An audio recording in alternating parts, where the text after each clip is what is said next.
Y only Surya and Chandra god Swarbhanu. मैं अक्सर सोचती थी, सूर्य और चंद्र ही क्यों?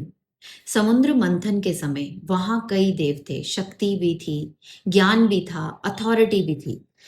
पर फिर भी स्वर भानु को पहचान पाए सिर्फ चंद्र और सूर्य।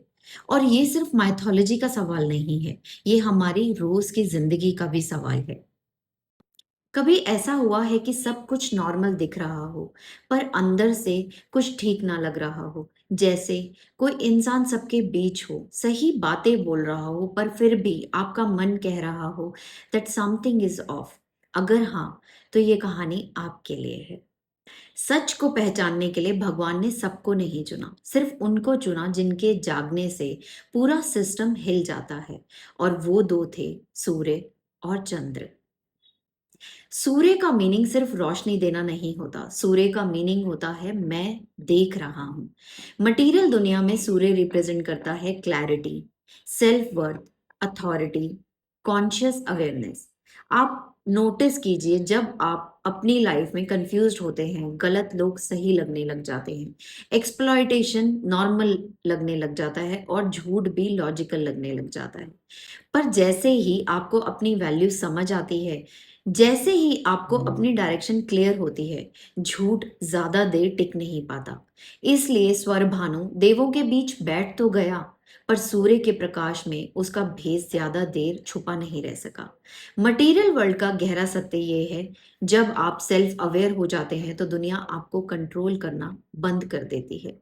अब आते हैं चंद्र पे। चंद्र का लॉजिक से कोई लेना देना नहीं है। चंद्र होता है आपकी इमोशनल इंटेलिजेंस या आपकी फीलिंग्स।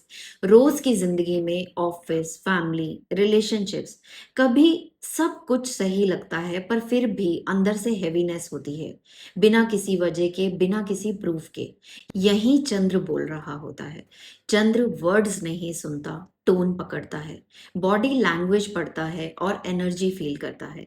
इसलिए स्वर भानु का भेस चंद्र के सामने भी नहीं टिक पाया। मटेरियल वर्ल्ड का रूल सिंपल है, जहां लॉजिक फेल होता है वहां इंट्यूशन काम करती है। अब असली क्वेश्चन ये है, अगर सच सूर्य भी दिखा रहा था और चंद्र भी महसूस कर रहा था, तो दोनों की जरूरत क्यों पड़ी? क्योंकि मटेरियल वर्ल्ड में सिर्फ देखना काफी नहीं होता, सिर्फ फील करना भी काफी नहीं होता। अगर आप सिर्फ सूर्य हो, आप स्ट्रांग होंगे, पर इमोशनली ब्लाइंड हो सकते हैं। अगर आप सिर्फ चंद्र हैं, आप सेंसिटिव होंगे, पर गलत लोगों पर भरोसा कर सकते हैं।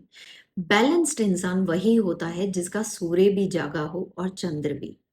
इसी बैलेंस के कारण स्वर भानु को पहचानने का अधिकार सिर्फ इन दोनों को मिला। स्वर भानु कोई कहानी का असुर नहीं है।